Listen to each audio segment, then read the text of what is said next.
Welcome to the Getting High on Leadership series featuring Paul Karasik. Paul is one of America's top management consultants helping leaders succeed. He is the author of 9 books, including Sweet Persuasion and Brilliant Thoughts and Provocative Questions. His insights appear regularly in major publications, and he is one of the most sought-after executive coaches. Paul founded the American Seminar Leaders Association and the Psychedelic Institute of Los Angeles. He is a popular speaker at national conferences and has been on stages across all 50 states and internationally. Paul's work addresses the question, how can we transform conflict in business into collaboration? With decades of experience in management, leadership, and psychedelics, he brings a unique perspective on personal and societal growth. In this series, we'll be discussing his latest book, Getting High on Leadership, The Leader's Guide to Higher Consciousness.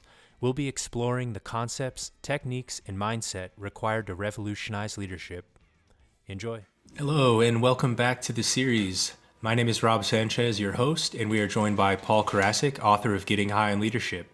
Making our way through the book section by section, today we'll be talking about the section called Values Drive Results. And this can be found on page 69 of the book, and it's kind of in the beginning of part 2. Paul, where can we begin with driving results, or with really digging into the importance of the values that are behind those results that you want so bad? Yeah, this is kind of the primary element when you look at how things get done, how much gets done, how effective people are. And it's really, I was thinking about hiring people, and values come into play when you hire people. And I've hired quite a few people through my lifetime, and one of the things I notice is when people are in the hiring process, their values come up. And one of the rules that I always kind of followed when hiring was, if their value is just the money, then they're probably not a good hire. And when they would ask the money question early on, which is relevant, and come on, but it was their primary thing. Yeah. It always connected that they weren't the right person. Yeah, there is a focus on values in that process in the early hiring, and I think it's a weird tug of war kind of thing where, like, as the employee or as the application, or as the one filling out the resume in the application, right? You don't want to stray too far from your actual values, but you also want to impress the company with some values. So I think maybe that does come up, and that's the time where you can talk with a potential candidate or employee and start to see if the values that they have on their page or the values they said they have maybe are still represented in how they communicate with you, or how they tell you a story about their past work or things like that. I know that some people can maybe suddenly have all these values because they're going to a job interview with a big company that they really wanted to work at. Exactly. I mean, think about it. When your value is doing a great job, when your value is pride in whatever your skill set is, when your value is making the customer happy, when your value is, you see those, when they should be asking about that, about Yes. Yeah. how can I engage in the mission on this? Right. What is your mission? What is our value? They don't, do they ask value questions? That if it's just a transactional thing and I'm hiring them to do a job for money, I guess they want to be hired that way, but I don't want to hire them that way. I want to hire somebody that's on the mission, sees the vision, and has values that are aligned with mine. And I've never seen a mission statement that says make money. And I've seen thousands of mission statements. Yeah, they So typically leave that in between the words. it's It's under the it, surface. well, it's a natural outcome if you deliver your mission. So Yes. why talk about it? It's like saying, and we'll have lunch every day. Well, of course, Right. it's like connected. Yeah, you come into work and you'll have lunch every day. That's, I think, to me, that's when I say values drive results, because that person who is there just for the money is never going to be as effective as the person there that's on the mission. Yes, you got a mercenary, not a missionary. And if somebody else offers them more money, they'll leave. So now I'm in that bind. It's just not the person's not the right person. And I have to say, I've never hired anybody that asked that question early on, not because they asked the question, because it's a clue to what's underneath it, which is, Right. I'm not really on the mission. I Kind don't of really use see that the as your vision. context clues, right? To understand Yeah, this individual. oh yeah, we'll get clues all through the conversation to confirm it, but the red flag goes up when Yeah. they ask the question about that, because that's their value. So when I say value drives results, I'm not talking about some sort of theoretical thing here. So in the hiring situation, what I always like to do is take these three elements that we've talked about to some degree: mission, vision, and values, and give it to the person who's being hired and say, how do you feel about it? What do you think? Yeah. Like, here's our thing. And that's always interesting, but it clears the deck. These things that we're working on here in this program are very, very practical. Right. And Because giving all of that up front for feedback is about as transparent as you can get. yeah, and this is all about consciousness, right? This has nothing to do with a technical skill that I can do this or I can do that. This Right. all has to do with what consciousness are you bringing to the enterprise every day, because that consciousness is what's driving the whole initiative. That's what we're hanging our hat on at the end of the day. Well, that's it. That's it. Yeah. If somebody's mind is not, if the mindset's not right, which we talked about in the first part, then Yes. nothing ever gets done. And and in this area now, we're talking about what is that mindset? What are the fundamentals of that mindset? And number one is to have a sense of purpose about what we do, to have meaning in our life, to have an activity that delivers some value to other people. That's our mission.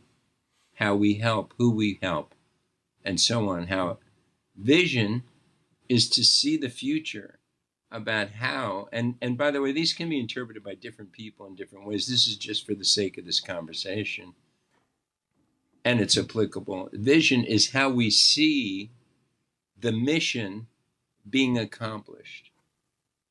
And values, which we're saying here in this chapter, drive results, because knowing the mission, having the same vision, when it gets down to implementation, it's the values that are going to drive the result.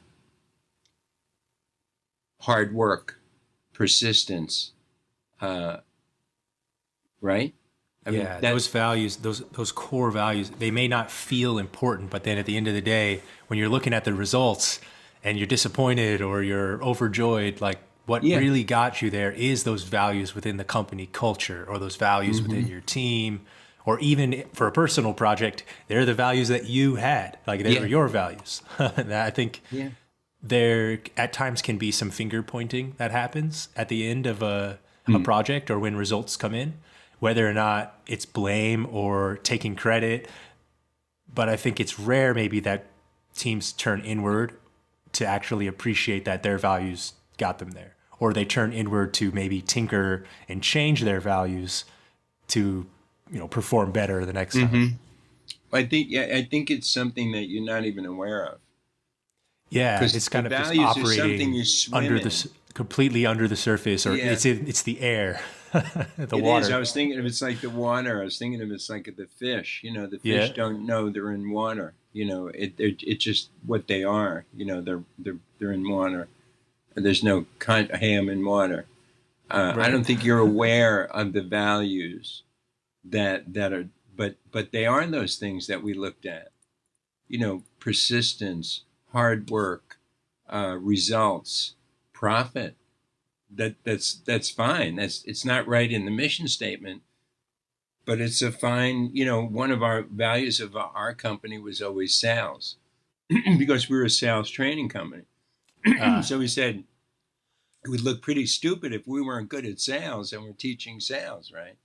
So that was a value that we embraced throughout the company, and the philosophy of everybody sells. So values, you make a great point, Rob. Values aren't always spoken, but they are the kind of the fabric that from which everything evolves. yeah, yeah. That's and knowing that and acknowledging that or embracing that fact, there's only one place to turn for certain culture issues or team issues if you're leading, and that's probably inward, looking at those values or the mission statement that the Hundred values are percent, supposed to accomplish. 100%. Yeah, it takes a little bit you know, values they would be called soft amongst real hard driving alpha type people. They'd say like, "Oh, that's nice." No, no, that's Oh, consciousness. you're saying like some folks would have that mindset, like, Oh we're yeah, going to do the work. I'll do the yeah. next It's just step. I know about what that is. I don't need to talk about gratitude or no, understand yeah, the personal values of growth or the health project. or whatever the culture is. No, we just there's one thing. Make Yes. those things and get them done in a certain amount of time or whatever it is. You know that And if you're whatever. watching or listening to this series, odds are you're probably not that mindset. But if you got this far and you are, now's the time to reconsider it a little bit. Yeah, I don't think anybody got this far without acknowledging the fact that our consciousness plays into results in the most fundamental way. Fundamental way. And when we're stuck and things aren't moving in the external world, it's always a reflection of a stuckness in consciousness, because we know that our external world evolves from our internal world. You know, we talked about that in vision. Everything begins is in life happens twice, first here and then out there. And you know, I've said that to so many thousands of people over my career, and nobody's ever disagreed with that. Nobody. Not and these are high-powered executives that I'm speaking to. Nobody's ever that consciousness determines what happens out there. And and how does consciousness uh, exhibit itself? It exhibits itself in values. That's where it's embedded, in those primary core things that are important to you personally and to the enterprise. And when you get people, and this is probably our closing statement on this, when you can get people to agree to not I don't mean agree to, I mean that are aligned with your values, then the boat moves so fast. Yeah, right. Suddenly rowing in the same direction. It's Mm-hmm. a it's a Yeah, no look, wonder that the difference that can make versus going in a circle when you just have the right side of the boat paddling. one or that's a good analogy on that. You know that it's it's it's where you see, like in sports teams, uh, the value of winning, and it drives the boat. It Yes. drives the boat. And I think So you also lay or maybe a keystone to that conversation is in the following page with that quote that shared values create culture. So you're showing all this attention toward the values and the attention towards what the values can provide and how results are associated with that, which captures the mind or the energy of any entrepreneur or business mind there. But then seeing that actually contributes to your culture too, and understanding how all these pieces are connected, I think is essential for looking at this arena of leadership, or at the playing field. Yeah, it's what creates culture. Great point, Rob. Hey, Thank wonderful, you. Paul. No, I appreciate the conversation on this section as always. And thank you all for listening and watching. You can find a link to the ebook below, and please join us in the next episode. Thank you.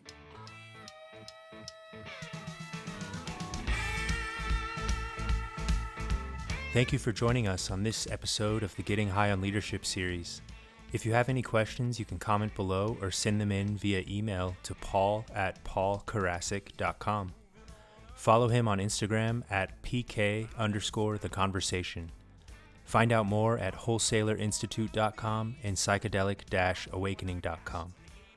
The Getting High on Leadership series is produced by Rob Sanchez and Apartment 113, which can be found at apartment113.com and followed on Instagram at APT_113.